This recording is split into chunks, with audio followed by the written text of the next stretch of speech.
Students, welcome back to our YouTube channel एनविग्रेटर। तो आज स्टूडेंट हम लेकर आए हैं बीएड जो आपके थर्ड सेमेस्टर में चलता है और पेडागोजी ऑफ स्कूल। उसमें काफ़ी इम्पोर्टेंट एक जो आपका पार्ट है माइक्रो टीचिंग, ठीक है ना, सूक्ष्म शिक्षण। इसके बारे में आज हम डिस्कस करेंगे, इसकी अर्थ, परिभाषा, विशेषताएं, उसके जो सूक्ष्म शिक्षण का चक्र होता है, साइकिल होती है, उसके जो क्या गुण रहेंगे, क्या दोष रहेंगे, क्या स्टेप रहेंगे।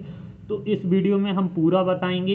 बस आपको ये वीडियो पूरी देखनी है और आपके एग्ज़ाम में एक लॉन्ग आंसर के रूप में एक क्वेश्चन ज़रूर पूछा जाता है। तो इस वीडियो को आप देखकर पेपर में ज़रूर जाइएगा और इस वीडियो को आप देखेंगे तो आपको पूरा माइक्रो टीचिंग के बारे में पूरा डिस्कस आपको क्लियर हो जाएगा, क्या होती है माइक्रो टीचिंग और आपको किस तरीके से वहाँ पे लिखना है। तो सबसे पहले हम शुरुआत करते हैं, पहले छोटा सा पढ़ लेते हैं कि माइक्रो टीचिंग होती क्या है। तो वीडियो शुरुआत करने से पहले आप सभी वीडियो को लाइक कर दीजिएगा और भी चैनल पर अभी तक नए हो तो प्लीज़ सब्सक्राइब जरूर कर दीजिएगा और अपने फ्रेंड्स के साथ भी शेयर कीजिएगा जो भी आपके क्लास में स्टडी कर रहे हो, ठीक है ना, इस चीज़ को लेके। तो चलिए देखते हैं माइक्रो टीचिंग। माइक्रो का अर्थ होता है सूक्ष्म, ठीक है ना, टीचिंग का अर्थ होता है शिक्षण, जो सूक्ष्म तरीके से शिक्षण प्रदान की जाए। तो उसी में लिखा है कि माइक्रो या सूक्ष्म शिक्षण का अर्थ है लघु कक्षा या लघु पाठ अवधि एवं लघु पाठ सामग्री से शिक्षण। तो उसमें है कि सूक्ष्म शिक्षण एक ऐसी शिक्षण विधि है जो कक्षा अध्यापन की जटिलता तथा विस्तार को घटाकर उन्हें क्या करती है, लघु रूप देती है। जो सूक्ष्म शिक्षण है वो आपका कैसा है, ज़्यादा बृहत रूप में नहीं प्रदान किया जाता है, उसको बिल्कुल सूक्ष्म तरीके से समझाया जाता है। और ये अधिकतर जैसे बड़े बड़े क्या होता है, जो टीचर लोग होते हैं उनका प्रशिक्षण होता है, अधिकारी लोग करते हैं, तो इसमें सूक्ष्म शिक्षण विधि का प्रयोग किया जाता है, ठीक है ना, क्योंकि वो कम टाइम में उनको ज़्यादा से ज़्यादा उन्हें नॉलेज प्रोवाइड करानी होती है, तो इस विधि का वो प्रयोग करते हैं, ठीक है ना। इतनी बात आपको समझ में आ गई होगी कि माइक्रो टीचिंग का अर्थ होता है लघु कक्षा, लघु शिक्षण एवं लघु पाठ सामग्री, ठीक है ना। यही एक ऐसी शिक्षण विधि है जो क्या करती है, जटिल उसके अध्यापन की जटिलता को या विस्तार को घटाकर कैसा रूप दे देती है, लघु रूप दे देती है। तो चलिए अब इसकी कुछ परिभाषाएं हैं, उन पर हम विस्तार पूर्वक जान लेते हैं किन किन वैज्ञानिकों ने इनके ऊपर क्या क्या विचार दिए हैं अपने। तो यहाँ पर सूक्ष्म शिक्षण के जो जन्मदाता हैं वो हमारे डी एलन साहब हैं, जो यूएसए के, जो यूनाइटेड स्टेट्स ऑफ अमेरिका, संयुक्त राष्ट्र अमेरिका के स्टैनफोर्ड विश्वविद्यालय में कार्य करते थे और 1966 में इन्होंने सूक्ष्म शिक्षण की व्याख्या की थी। तो क्या है कि सूक्ष्म शिक्षण एक विश्लेषित शिक्षण है जिसमें शिक्षण की प्रक्रिया लघु रूप में कम विद्यार्थियों वाली कक्षा के सामने अल्प समय में संपन्न कराई जाती है। वो हमारी क्या कहलाती है, सूक्ष्म शिक्षण कहलाती है, ठीक है ना। कैसा शिक्षण है, विश्लेषित शिक्षण है और जिसमें शिक्षण की प्रक्रिया कैसी होती है, लघु रूप में होती है और जैसा कि हमने बताया कि कम विद्यार्थियों वाली कक्षा के सामने और कम समय में कैसी होती है, संपन्न कराई जाती है। तो चलिए पहला वैज्ञानिक देख लेते हैं जो हमारे बीके पासी हुए हैं, उनके अनुसार क्या है सूक्ष्म शिक्षण की परिभाषा। तो बीके पासी के अनुसार सूक्ष्म शिक्षण एक प्रशिक्षण विधि है। हमने बताया कि प्रशिक्षण, ठीक है ना, प्रशिक्षण विधि है जिसमें छात्राध्यापक किसी एक शिक्षण कौशल का प्रयोग करते हुए करते हुए थोड़ी सी अवधि हेतु छोटे समूह की कोई एक संप्रत्यय पढ़ाता है, ठीक है ना। सेम वही चीज अपने विचार को अलग अलग रूपों में वैज्ञानिकों ने अलग अलग रूप प्रदान किए हैं। कंडीशन वही है, शर्त वही है कि जो शिक्षण की विधि है वो कैसी होनी चाहिए, लघु होनी चाहिए, कम समय होना चाहिए और कम समय में उसको थोड़ा विस्तार से बता देना चाहिए, ठीक है ना। तो वही यहाँ वीके पासी ने कहा है कि सूक्ष्म शिक्षण एक प्रशिक्षण विधि है जिसमें छात्राध्यापक किसी एक शिक्षण कौशल का प्रयोग करते हुए थोड़ी सी अवधि हेतु छोटे समूह की कोई एक छोटे समूह की संपत्तियों को पढ़ाता है। अब एलन एवं ईव के अनुसार क्या है, सूक्ष्म शिक्षण को ऐसी नियंत्रित प्रणाली के रूप में परिभाषित किया जा सकता है जिसके द्वारा विशिष्ट शिक्षण व्यवहारों पर ध्यान देकर नियंत्रित परिस्थितियों में शिक्षण अभ्यास किया जा सकता है। देखिए, आप तीन में से किसी एक को याद कर सकते हैं, पेपर में किसी एक को लिख कर आएंगे, लेकिन सटीक लिख कर आना है पेपर में, ठीक है ना।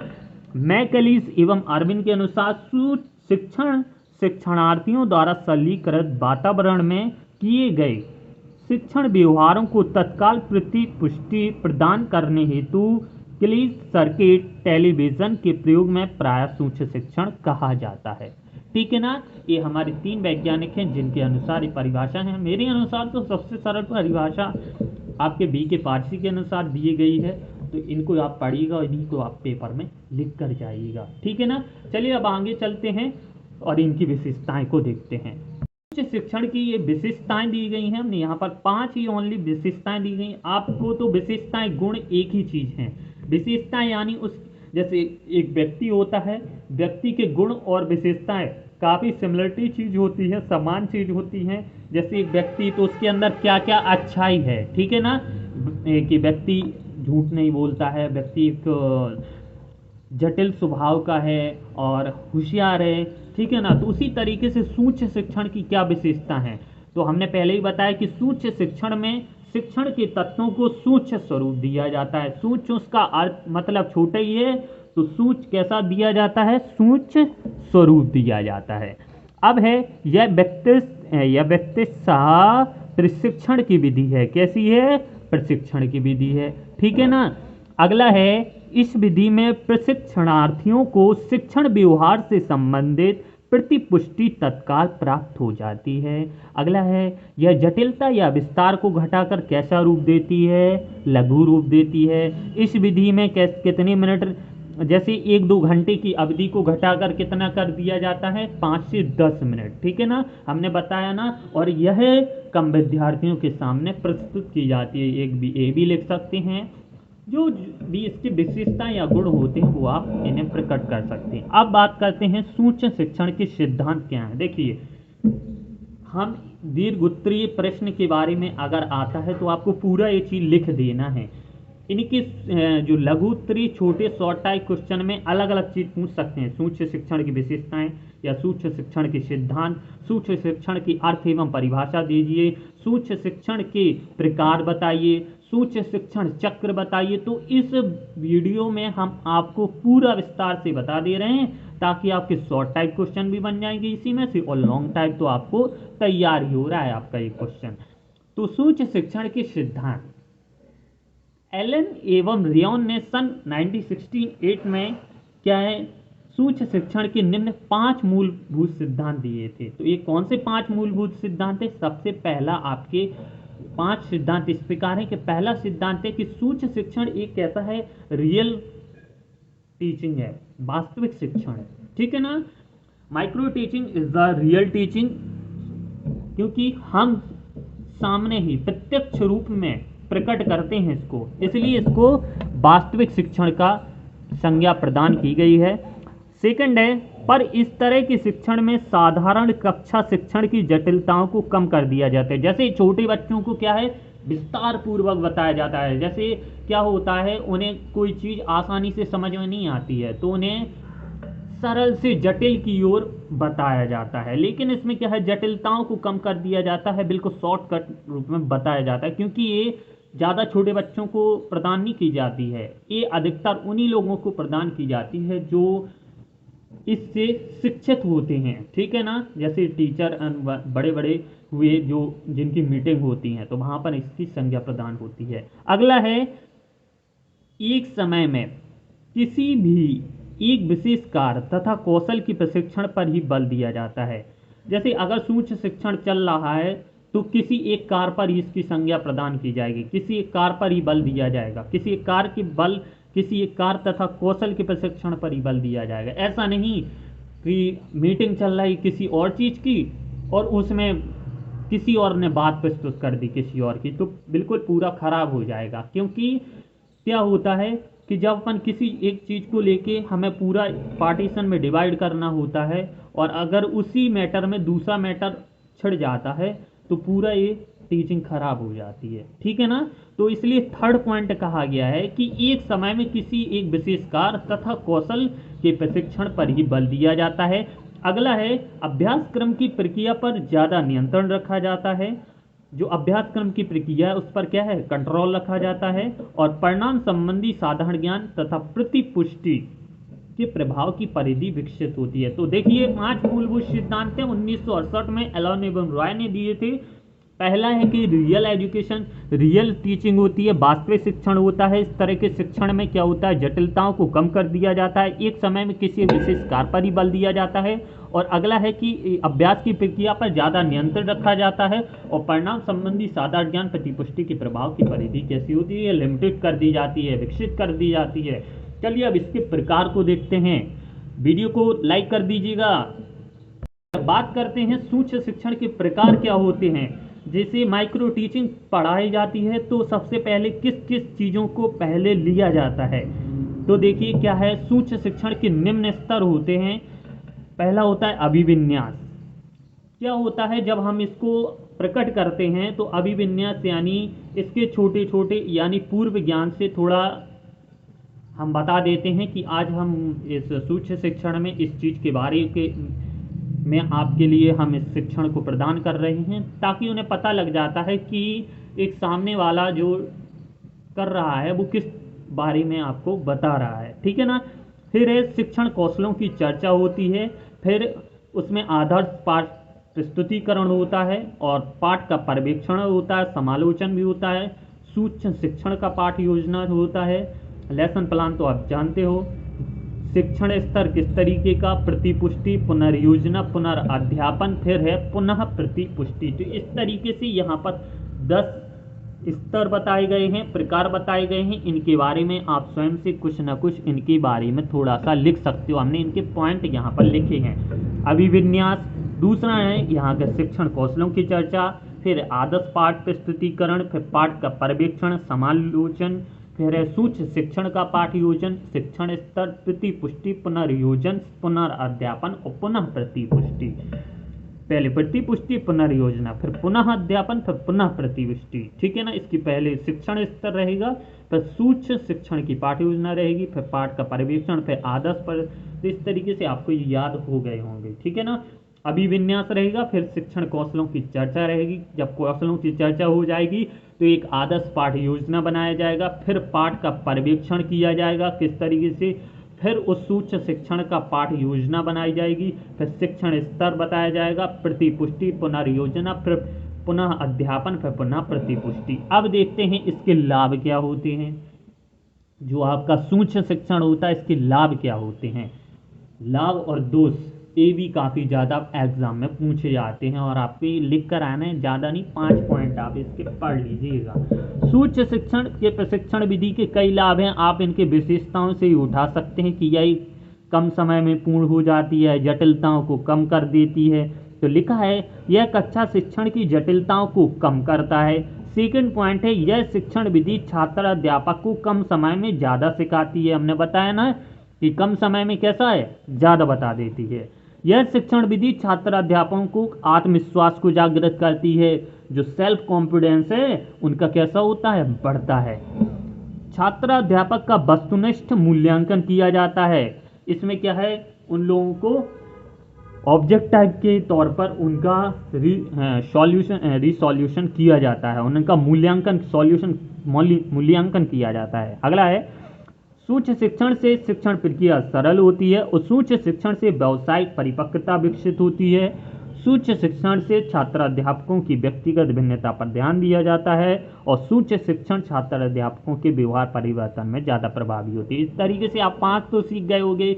पहला है जटिलताओं को कम कर दिया जाता है, कम समय लगता है, आत्म सेल्फ कॉन्फिडेंस जागृत होता है, व्यापार करने की प्रवृत्ति बढ़ती है, मूल्यांकन, वस्तुनिष्ठ प्रश्नों का मूल्यांकन किया जाता है, सूक्ष्म शिक्षण प्रक्रिया सरल होती है। अब इनके दोष को भी देख लेते हैं कि जो सूक्ष्म शिक्षण के दोष होते हैं वो क्या होते हैं, ठीक है ना। तो चलिए इनके दोष को भी देख लेते हैं।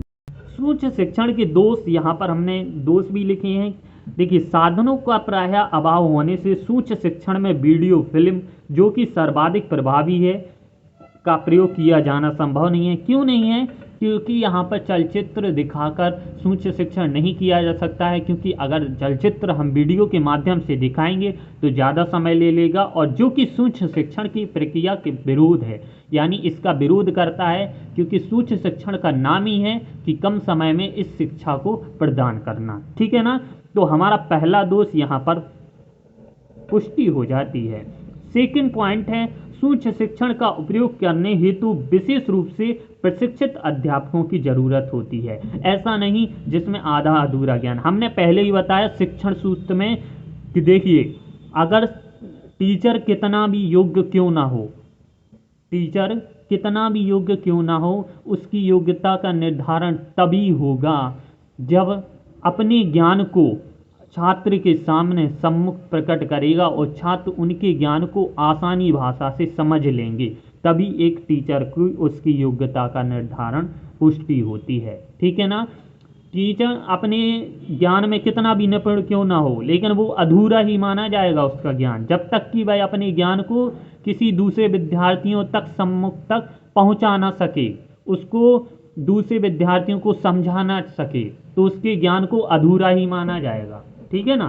तो सूक्ष्म शिक्षण का प्रयोग करने हेतु विशेष रूप से प्रशिक्षित अध्यापकों की जरूरत रहती है।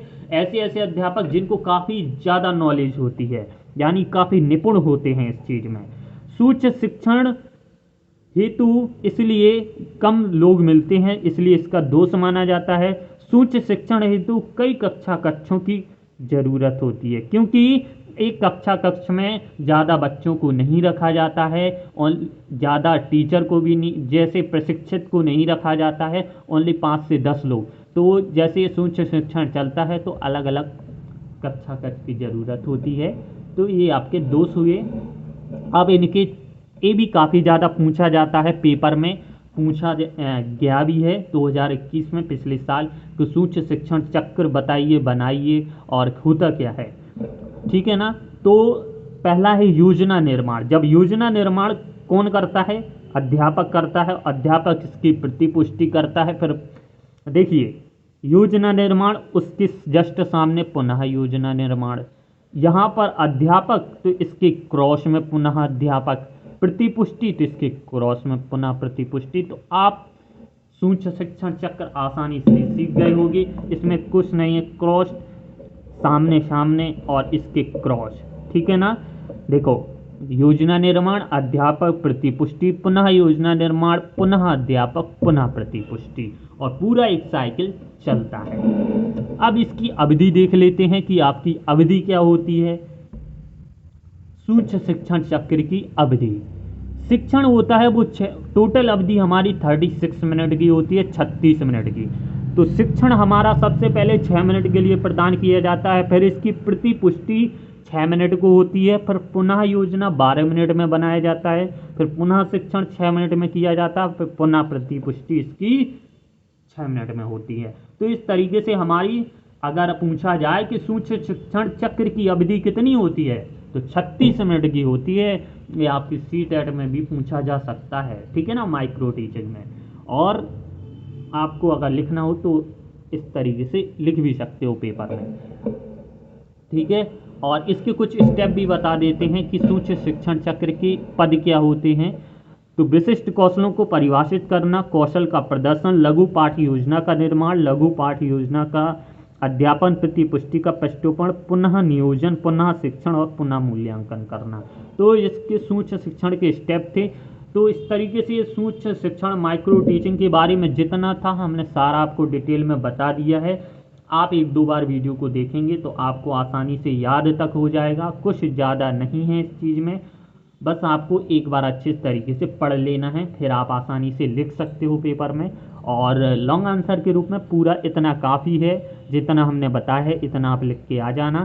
पहला आपको थोड़ा सा उसके बारे में, फिर उनके जो अर्थ है, परिभाषा है, फिर उसकी विशेषताएं के बाद में आपके हमने बताए थे प्रकार, और प्रकार के जो आपके प्रकार क्या क्या चीज़ हैं, और फिर आपके गुण बताए थे, गुण यानी लाभ बताए थे, फिर दोष बताए थे, फिर इस दोष के बताने के बाद सूक्ष्म शिक्षण चक्र क्या होता है, फिर इसकी अवधि क्या होती है, फिर इसके स्टेप क्या होते हैं। तो इस तरीके से आपका सूक्ष्म शिक्षण चक्र पूरा हो जाता है।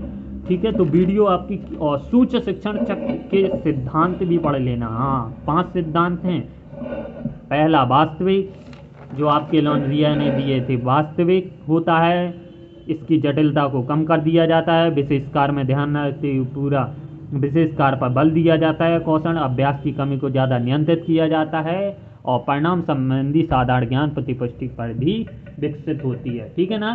तो वीडियो कैसी लगी? वीडियो अच्छी लगी हो तो प्लीज़ वीडियो को लाइक कीजिएगा, चैनल को सब्सक्राइब कीजिएगा, ज़्यादा से ज़्यादा सपोर्ट कीजिएगा, और भी मज़ेदार वीडियो आपके लिए लाते रहेंगे। तो चलिए इजाज़त दीजिए, अपना ध्यान रखें, ख्याल रखें, धन्यवाद।